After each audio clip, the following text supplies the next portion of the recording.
তো আমরা ডাটাগুলোকে এখানে আমাদের কার্ড ডাটা .js নামক ফাইল থেকে খুব সুন্দরভাবে লোড করতে পারতেছি, কিন্তু বেশিরভাগ ওয়েবসাইটই হবে এপিআই বেসড। সো আমাদের সেটাকেও একটু সিমুলেট করা উচিত। আমরা কিভাবে এপিআই থেকে ডাটা ফেচিংটাকে আমাদের ইউজ রিডিউসার হুকের সাথে ব্যবহার করতে পারি, সেই জিনিসটাও আমাদের জেনে রাখা উচিত। সো এই ক্ষেত্রে আমি একটা ডামি এপিআইকে প্রথমত তৈরি করে নিব। ডামি এপিআই তৈরি করাটা আমরা ইউজ ইফেক্ট হুক যখন শিখতেছিলাম ঠিক তখনই আমরা এই ব্যাপারে জানছিলাম যে এটার জন্য আমরা জেসন সার্ভার নামক একটা প্যাকেজকে ব্যবহার করতে পারি, যেটা db.json নামক ফাইলটাকে খুঁজে বের করবে এবং সেটার ভেতরে থাকা ডাটাগুলোকে একটা এপিআই এন্ড পয়েন্টে সেট করে দিবে। সো এটার জন্য প্রথমত আমি db.json নামক একটা ফাইলকে তৈরি করে নিতে চাই। সো db.json নামক একটা ফাইলকে এখানে তৈরি করব, ডট দিতে ভুলে গেছি, এবং এই ফাইলটা আমাদের সোর্স ফোল্ডারের বাইরে হবে এবং এটার ভেতরে আমি জাস্ট আমাদের এই কার্ড ডাটার ভেতরে যা আছে সকল কিছুকে কপি করে পেস্ট করে দিতে পারি। অ্যান্ড আমি এখানে আগে থেকেই সেটাকে ফরম্যাট করে রাখছি, সো এটাকে আমি কাট করে এখানে পেস্ট করে দিব এবং পেস্ট করে দেওয়ার পর আমরা দেখতে পারতেছি যে এখানে একটা এরর দেখাইতেছে যে এখানে আমি কোলন দিছি। অ্যান্ড প্রথমত আমরা আমাদের এই db.json এর ভেতরে যা রাখবো সেটা হবে একটা জাভাস্ক্রিপ্ট অবজেক্ট। সো এই পুরোটাকে একটা অবজেক্টের ভেতরে ঢুকাই দিতে হবে ব্র্যাকেটের মাধ্যমে, এবং ব্র্যাকেটটা দিয়ে দেওয়ার পর আমরা একটু এটাকে অ্যানালাইজ করি। আমাদের কার্ড ডাটা নামক একটা প্রপার্টি আছে আমাদের এই অবজেক্টের ভেতরে, এবং এই প্রপার্টি অথবা অ্যাট্রিবিউট অথবা যেটাই বলেন না কেন কোনো সমস্যা নাই, এক কথায় একটা কি আছে আর কিছু না। তো একটা কি আছে কার্ড ডাটা নামে, এবং এই কার্ড ডাটাটা অবশ্যই কোটেশনের ভেতরে থাকতে হবে, যেটা আমাদের কার্ড ডাটা .js এ করা নেই, এবং প্রত্যেকটা প্রপার্টি অ্যাট্রিবিউট আমাদের এখানে একেবারে ডাইরেক্টলি ভ্যারিয়েবল নেমিং এর মতো দেওয়া আছে। সো এগুলাকে কোটেশনের ভেতরে ঢুকিয়ে দিতে হবে। এই কারণে আমি অত সময় নিব না, এখানে জাস্ট সকল প্রপার্টিগুলোকে আমি একটা কোটেশনে ঢুকিয়ে দিছি, ডাটা একেবারে সেম টু সেম। অ্যান্ড আমি এখন জেসন সার্ভারটাকে এখানে ইনস্টল করে নিব। তো আমাদের টার্মিনালটাকে অফ করতে হবে, আমাদের যে ডেভেলপমেন্ট সার্ভার ছিল সেটাকে আমি অফ করে নিলাম এবং এখানে আমি টাইপ করব npm install json dash server। নাম কি এটাই ছিল কিনা আমার মনে নাই, let me double check it boys. হ্যাঁ, এটাই আমাদের নাম ছিল প্যাকেজের। সো এন্টার প্রেস করলাম। জেসন সার্ভার প্যাকেজটা ইনস্টল হয়ে যাওয়ার পর আমরা জাস্ট আমাদের এই সার্ভারটাকে এখানে স্টার্ট করে দিতে পারি। সো আমি এখানে নতুন একটা টার্মিনালকে ওপেন করে নিব এবং এই টার্মিনালে এবং এখানে আমি টাইপ করব json dash server space dash dash watch, এবং তারপর আমি এখানে দিয়ে দিতে পারি db.json ফাইল নেমটাকে, এবং এন্টার প্রেস করলে আমাদের সার্ভারটা স্টার্ট হয়ে যাবে এবং এখানে আমাদের এন্ড পয়েন্টটা দেওয়া থাকবে যেটা লোকাল হোস্ট 3000 পোর্টে আছে। এটার উপরে যদি কন্ট্রোল মাউস ক্লিক করি তাহলে আমাদের এন্ড পয়েন্টটা এখানে ব্রাউজারে ওপেন হয়ে যাবে এবং আমি আমাদের ডেভেলপমেন্ট সার্ভারটাকে আরেকবার স্টার্ট করে দেবো। সো npm run dev দিয়ে আমাদের ডেভেলপমেন্ট সার্ভারটা অন করে দিলাম। আমাদের এপিআই এন্ড পয়েন্ট রান করতেছে এবং আমরা এখন ডাটাটাকে ফেচ করতে পারি। তো আমরা আমাদের এই অ্যাপের জন্য ডাটাটাকে কখন ফেচ করব? আমরা আমাদের অ্যাপের জন্য ডাটাটাকে ফেচ করব যখন আমাদের কার্ট কন্টেইনার কম্পোনেন্টটা মাউন্ট হবে। তো আমাদের এই ফেচিংটা করতে হবে আমাদের কার্ট কন্টেইনার কম্পোনেন্টের ভেতরে। এই কারণে আমি এখানে নতুন একটা ফাংশনকে তৈরি করব যেটার নাম দিব আমি ফেচ ডাটা, এবং এটা অবশ্যই একটা এসিঙ্ক ফাংশন হবে। এই কারণে আমি এসিঙ্ক কিওয়ার্ডটাকে দিয়ে দিব আমাদের অ্যারো ফাংশনটা দিয়ে দেওয়ার আগে, এবং আমরা এখন আমাদের এই অ্যারো ফাংশনের ভেতরে আমাদের লজিকটাকে লিখতে পারি ডাটা ফেচিং এর জন্য। সো ডাটা ফেচিং এর জন্য সবার প্রথমে যে কাজটা করতে হবে সেটা হচ্ছে আমাদের একটা লোডিং স্টেটের দরকার পড়বে, কারণ ডাটা যখন লোড হবে তখন তো আমাদের স্ক্রিনে কোনো কিছু শো করবে না, তো সেটা একটা ঝামেলার তৈরি করতে পারে। সো এই কারণে আমি একটা লোডিং স্টেটকে আমাদের অ্যাপ কনটেক্সটের ভেতরে ইনিশিয়াল স্টেটে অ্যাড করে দিতে চাই। সো ডাটার পর আমি এখানে কমা দিয়ে একটা লোডিং নামক স্টেটকে এখানে দিয়ে দিব, যেটা শুরুতে ট্রুতে থাকবে, কারণ আমাদের অ্যাপটা যখন স্টার্ট হবে তখনই আমাদের এই কার্ট কন্টেইনার কম্পোনেন্টটাও মাউন্ট হবে। তো একেবারে শুরুতেই আমাদের লোডিং স্টেটটা ট্রুতে থাকবে এবং তখনই যেহেতু ডাটা আমাদের নিতে হবে এই কারণেই আমরা এটাকে ট্রুতে রাখলাম।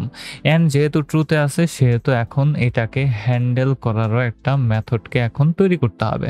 সো আমরা এখন রিডিউসারে চলে আসবো আমাদের, এবং রিডিউসারে এসে আমরা আমাদের এই লোডিং অ্যাকশনের জন্য একটা টাইপ চেকিং ব্যবস্থাকে তৈরি করে ফেলতে পারি। তো এই ক্ষেত্রে সবার প্রথম কাজটা আমি যেটা করব, এখানে আমাদের অ্যাকশনটাকে ডিস্ট্রাকচার করে নিব এবং অ্যাকশন থেকে আমি টাইপ এবং পেলোড এই দুইটাকে বের করে নিব, কারণ আমাদের এই টাইপ এবং পেলোড অ্যাট্রিবিউট দুইটাই সবচেয়ে বেশি দরকার পড়বে এবং আমি বারবার action dot type action dot payload এটাকে লিখতে চাই না। সো কনস্ট ডিস্ট্রাকচার করব, বানান আমি ভুল করতেছি, এখানে আমি টাইপটাকে দিব এবং পেলোডটাকে দিয়ে দিব এন্ড ইকুয়ালস টু দিয়ে আমি এখানে আমাদের অ্যাকশনটাকে দিয়ে দিতে পারি, তাহলে এটা ডিস্ট্রাকচার অবস্থাতে চলে আসবে। তারপর আমি এখন চেক করতে পারি যে আমাদের টাইপটা কি। সো আমাদের এই টাইপটা কি হবে, আপাতত আমি আমাদের এই লোডিং স্টেটের অ্যাকশনের নামটা দিতে পারি সেট আন্ডারস্কোর লোডিং। অ্যান্ড এই সেট লোডিং এর জন্য আমার একটা আলাদা ভ্যারিয়েবল তৈরি করা নেওয়া উচিত ছিল। সো আমি এটাকে কপি করে নিলাম, আমি উপরে গিয়ে নতুন একটা ভ্যারিয়েবলকে তৈরি করে নেব যেটাকে আমাদের এক্সপোর্টও করতে হবে। So export const set loading is equals to set loading এবং আমি এখানে টাইপের ভেতরে আমাদের set loading ভ্যারিয়েবলটাকে দিয়ে দিতে পারি। সো set loadingটাকে এখানে দিয়ে দিলাম।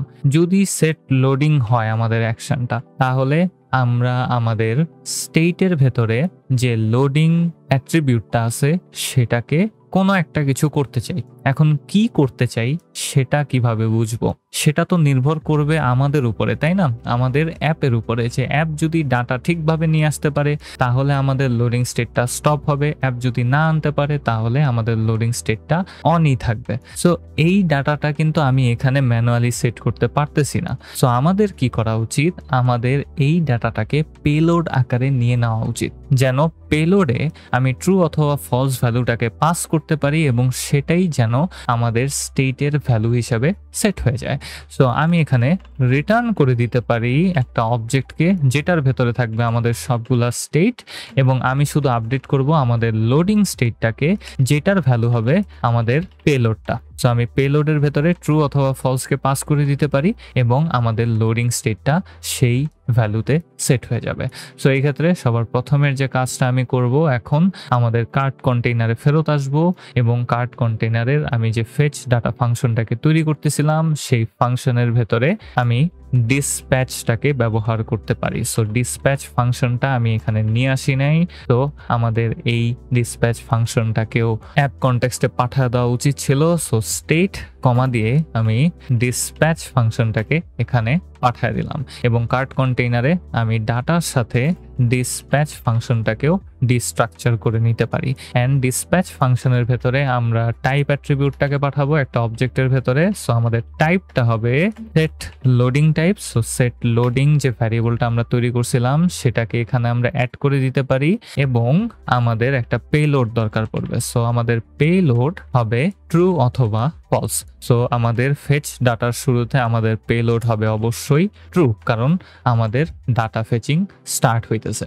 অ্যান্ড এখন আমরা ডাটাটাকে আমাদের এপিআই থেকে ফেচ করা শুরু করতে পারি। সো আমাদের ইউআরএলটা কি, ওটাই তো ভুলে গেছি। সো আমাদের টার্মিনালটা ওপেন করব, আমাদের ইউআরএলটাকে এখান থেকে আমি কপি করে নিতে পারি এবং কপি করে মিনিমাইজ করে এখন নতুন একটা ভ্যারিয়েবলকে এখানে নিয়ে নিতে পারি যেটার নাম দিব আমি just URL is equals to একটা কোটেশনের ভেতরে আমাদের ইউআরএলটাকে সেট করে দিলাম। অ্যান্ড আমরা জাস্ট সিম্পলি ট্রাই ক্যাচ ব্লকের মাধ্যমে আমাদের ডাটাটাকে ফেচ করতে পারি। সো আমাদের ফেচ ফাংশনের ভেতরে ডিসপ্যাচ ফাংশনের ঠিক নিচে এখানে একটা ট্রাই ক্যাচ ব্লককে আমি সেট আপ করে নেব। সো ট্রাই, তারপরে এখানে যাবে ক্যাচ এন্ড তারপরে এখানে আমি ফাইনালি ব্লকটাকেও দিয়ে দিতে চাই, কারণ এই স্ট্রাকচারটা আমার ভাল লাগে। তো আমরা ট্রাই করব কি, ডাটাটাকে ফেচ করা। তো এখানে আমরা const response is equals to await করব ডাটাকে, কিন্তু ডাটাটা আমি পাবো কিভাবে? এখন ডাটাগুলো পাওয়ার জন্য তো অবশ্যই আমাদের এপিআই এন্ড পয়েন্টে হিট করতে হবে, মানে রিকোয়েস্ট পাঠাইতে হবে। তো রিকোয়েস্ট পাঠাবো কিভাবে? আমি কি ভানিলাকে ব্যবহার করব নাকি অ্যাক্সিওসকে ব্যবহার করব? আমি আপনাদেরকে অ্যাক্সিওস ব্যবহার করেই ডাটা ফেচিং দেখাইছিলাম। সো এখানে আমি অ্যাক্সিওস লাইব্রেরিটাকেও ইনস্টল করে নিব। তো আমাদের ডেভেলপমেন্ট সার্ভারটাকে আমি এখানে অফ করে দিলাম এবং অফ করার পর আমি এখানে npm install axios কমান্ডটাকে রান করব, এন্টার প্রেস করব, axios ইনস্টল হয়ে যাওয়া পর্যন্ত ওয়েট করি এবং হয়েও গেছে। এন্ড আমি এখন axios লাইব্রেরিটাকে ব্যবহার করতে পারি। সো আরেকবার npm run dev development server on, and এখানে আমি axios ডট গেট কমান্ডটাকে ব্যবহার করতে পারি এবং এটার ভেতরে আমি ইউআরএলটা পাস করলে এটার সাথে সাথে আমাদের এপিআই থেকে সকল ডাটাকে খুব সুন্দরভাবে নিয়ে আসবে এবং এখন আমরা আমাদের ডাটার স্টেটটাকে চেঞ্জ করে দিতে পারি, তাই না? তো ডাটাটা যেহেতু রেসপন্সের ভেতরে আছে, রেসপন্স হচ্ছে একটা প্রমিস এবং এটা ডাটার জন্য ওয়েট করতেছে, ডাটা রেসপন্স ডট ডাটা নামক অ্যাট্রিবিউটের ভেতরেই থাকবে। আমি এখানে জাস্ট একটু লক করে দিতে চাই আমাদের রেসপন্স ডট ডাটাটাকে এবং আমরা এখানে আমাদের ডাটাটাকে অবশ্যই পাওয়া যাব। এখন আমাদের স্টেটটাকে আপডেট করতে হবে। সো স্টেট আপডেটের জন্য আবারও আমাদের রিডিউসারে ফেরত যেতে হবে, একটা অ্যাকশনকে সেট করতে হবে এবং সেই অ্যাকশনটা হবে আমাদের ডাটা স্টেটটাকে আপডেট করে দেওয়া। সো আমি আমাদের রিডিউসার ডট জেএস এ ফেরত আসতে পারি এবং এখন আমি একটু ভাববো এই অ্যাকশনটাকে কি নাম দেওয়া যায়। এটার নাম আমি সিম্পলি কি দিতে পারি, জাস্ট এখানে ইফ স্টেটমেন্ট নিয়ে নিলাম, একটা টাইপকে নিয়ে নিব এবং এটার জন্য আমার একটা নামকে সেট করতে হবে। আপাতত আমি এটার নাম দিয়ে দিলাম ডিসপ্লে এন্ড বড় হাতের দেওয়া উচিত ছিল ডিসপ্লে আন্ডারস্কোর ডাটা। আমি আমাদের ডাটাগুলোকে শো করতে চাই এবং এটা আমি এখান থেকে কাট করে নিব, উপরে একটা ভ্যারিয়েবলকে তৈরি করব যেটার নাম দিব export const display underscore data is equals to আমাদের ডিসপ্লে ডাটা যেই স্ট্রিংটা ছিল সেটা, এবং টাইপের ক্ষেত্রে চেক করব আমি সিম্পলি ডিসপ্লে ডাটাকে। এন্ড আপনারা যদি ভাইবা থাকেন যে ভাই আমি এই জায়গায় করতেছি এটা কি, আমি কেল্লিগা ভ্যারিয়েবল নিলাম, কেল্লিগা আবার টাইপের ভেতরে ভ্যারিয়েবল নামটারে কল করলাম, জাস্ট কনভিনিয়েন্সের জন্য বারবার একই জিনিস টাইপ করা থেকে ভালো আমি জাস্ট ওইটার একটা ভ্যারিয়েবল তৈরি করে নিই এবং ভ্যারিয়েবলটাকে ইম্পোর্ট করে ব্যবহার করি। অ্যান্ড এইটা নিয়েও আমি গত কয়েকটা ভিডিওতে কথা বলছি। সো রিডিউসারের পার্টটা খুব ভালোভাবে বুঝার চেষ্টা করবেন, তাহলেই আপনারা বুঝে যাবেন যে আসলে আমি কেন এরকম করলাম। এবং এখানে আমি চেক করতেছি যে আমাদের অ্যাকশন টাইপ কিটটা কি ডিসপ্লে ডাটা টাইপের কিনা। যদি তা হয় তাহলে আমি সিম্পলি রিটার্ন করে দেবো একটা অবজেক্টকে, আমাদের আগেকার সকল স্টেট থাকবে এবং আমাদের ডাটা অ্যাট্রিবিউটটা সেট হয়ে যাবে আমাদের পেলোডে এবং আমি আমাদের ডাটার পুরোটাকে যেটাকে আমরা ফেচ করে নিয়ে আসলাম সেটাকে পেলোড আকারে পাঠিয়ে দিতে পারি, তাই না? সো আমি যদি এখন আমাদের কার্ট কন্টেইনারে আসি, এখানে ট্রাইয়ের ভেতরে ডিসপ্যাচ ফাংশনটাকে আমি ডাইরেক্টলি কল করে দিব এবং এটার ভেতরে একটা অবজেক্ট যাবে যেটার ভেতরে আমরা একটা টাইপ অ্যাট্রিবিউটকে দিব এবং আমাদের টাইপটা হবে ডিসপ্লে ডাটা টাইপের এবং এটার ভেতরে আমরা পেলোডটাকে দিয়ে দিব। সো পেলোড অ্যাট্রিবিউট এবং এটার ভেতরে আমরা রেসপন্স ডট ডাটা অ্যাট্রিবিউটটাকে পাস করে দিতে পারি। তো পেলোডের মাধ্যমে আমাদের ডাটাটা চলে যাবে আমাদের রিডিউসারে এবং রিডিউসারে আমরা আমাদের নতুন স্টেটটাকে সেট করে দিতেছি আমাদের পেলোডে থাকা ডাটাতে এবং এভাবেই আমরা আমাদের ডাটাটাকে সেট করে দিতে পারি। অ্যান্ড আপনারা দেখতেই পারতেছেন যে সবকিছু গায়েব হয়ে গেছে, কেল্লেগা জানি না, লেট মি চেক। কোনো এক জায়গায় ব্রেকেট দিতে ভুলে গেছি, কোন জায়গায় ব্রেকেট দিতে ভুলে গেছি আমি, কোনো জায়গায় ভুলিনি, রিফ্রেশ মারছি, সবকিছু ঠিক হয়ে গেছে, কেমনটা লাগে। অ্যান্ড এতটুকু হয়ে গেলে আমি এখন আমাদের কার্ট কন্টেইনারে ফেরত আসবো এবং আমাদের ক্যাচ ব্লক অ্যান্ড ফাইনালি ব্লকটাকেও এখানে সেট করে দেওয়া উচিত। তো আমাদের ক্যাচ ব্লকের ভেতরে আমরা আমাদের এররটাকে ক্যাচ করব। সো একটা ব্রেকেট দিয়ে দিব এবং এটার ভেতরে আমি এররটাকে পাওয়া যাব এবং এরর ব্লকের ভেতরে আমরা যে এররটাকে পাইলাম সেটাকে আমি জাস্ট সিম্পলি লক করে দিব আমাদের এররটাকে এবং এত কাজ শেষ হয়ে যাওয়ার পর আমরা আমাদের লোডিং স্টেটটাকে অফ করে দিতে পারি। সো আমি আরেকবার আমাদের ডিসপ্যাচ ফাংশনটাকে কল করব, এটার ভেতরে একটা অবজেক্ট যেটার ভেতরে একটা অ্যাট্রিবিউট হবে টাইপ এবং টাইপটা হবে সেট আন্ডারস্কোর লোডিং টাইপের এবং আমাদের পেলোডটা হবে ফলস, কারণ আমরা আমাদের লোডিং স্টেটটাকে এখন ফলস করে দিতে পারি। এবং এটা দিয়ে দেওয়ার পর সবকিছু যদি ঠিকঠাক যায়, রিলোড বাটনে প্রেস করলাম, সবকিছু ঠিকঠাক আছে এবং আমরা এখন আমাদের এপিআই কলটাকে দিয়ে দিতে পারি। সো ইউজ ইফেক্ট হুককে ব্যবহার করতে হবে অবশ্যই, কারণ আমরা এটাকে একটা সাইড ইফেক্ট আকারে নিতে চাই। আমাদের সাইড ইফেক্ট ফাংশনটা দিয়ে দিব এবং আমাদের এই সাইড ইফেক্ট ফাংশনের ভেতরে আমি ফেচ ডাটা ফাংশনটাকে ডাইরেক্টলি কল করে দিতে পারি এবং এটা শুধু কাজ করবে তখনই যখন আমাদের এই কম্পোনেন্টটা প্রথমবার রেন্ডার হবে। সো কমা দিয়ে একটা এমটি ডিপেন্ডেন্সি অ্যারে এখানে দিয়ে দিলাম। সবকিছু ঠিকঠাক থাকলে আমি যদি পেজ রিলোড করি তাহলে এখানে আমাদের ডাটাটা লোড হয়ে গেছে এবং আমরা এখন যে ডাটাটা স্ক্রিনে রেন্ডার হইতে দেখতেছি এটা হচ্ছে আমাদের এপিআই থেকে নিয়ে আসা ডাটা। এটা বুঝবো কিভাবে? আমি অ্যাপ কনটেক্সট ডট জেএসএক্স আসবো এবং এখানে আমি ইনিশিয়াল স্টেটে যে কার্ড ডাটাটাকে সেট করছিলাম সেখানে আমি জাস্ট একটা এমটি রেখে দিয়ে দিব। পেজটাকে রিলোড করব এবং দেখব সবকিছু এখন আগের মতোই আছে। এবং আমি লাস্ট একটা কাজ করতে চাই, সেটা হচ্ছে আমাদের যেহেতু একটা লোডিং স্টেট আছে, সেহেতু আমাদের সেই লোডিং স্টেটের সাপেক্ষে যতক্ষণ লোডিং হবে ততক্ষণ একটা সিম্পল লোডিং নামক লেখাকে আমাদের স্ক্রিনে যেন শো করা হয়, সেই লজিকটা এখানে ইমপ্লিমেন্ট করব। তো আমরা আমাদের কনটেক্সট থেকে লোডিং স্টেটটাকেও পাওয়া যেতেছি এবং লোডিংটাকে এখানে ডিস্ট্রাকচার করে নিলাম।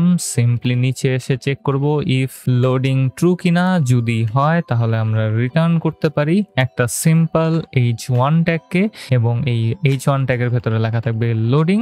অ্যান্ড আমি এরপরে কয়েকটা ডট ডট দিতে ভুলে গেছি। h1 ট্যাগের ভেতরে কিছু ক্লাস নেমকে দিয়ে দিতে চাই। টেক্সট হবে সেন্টার ড্যাশ সেন্টার। আমি এখানে কি লিখছি, ভি দিতেছি কেন, সেন্টার এবং টেক্সট ড্যাশ সেকেন্ডারি। এন্ড বানান কি ভুল করছি আমি? না, বানান ভুল করি নাই, সেকেন্ডারি দিয়ে দিলাম। এন্ড পেজটাকে একটু রিলোড করলে আমরা লোডিং লেখাটাকে কিছুক্ষণের জন্য ভাসতে দেখবো। যদি আপনারা একটু লক্ষ্য করেন তাহলে দেখবেন যে এখানে লোডিং লেখাটা একেবারে টপে খুবই অল্প সময়ের জন্য দেখা যাইতেছে। এন্ড আমরা এপিআই থেকে ডাটা ফেচ করে আমাদের এই অ্যাপে ডাটাগুলোকে কিভাবে আমরা আমাদের ইউজ রিডিউসার হুকের মাধ্যমে শো করতে পারি সেটা বুঝে ফেললাম। পরের ভিডিওতে আমরা আরো অনেক জিনিস করতে যাইতেছি।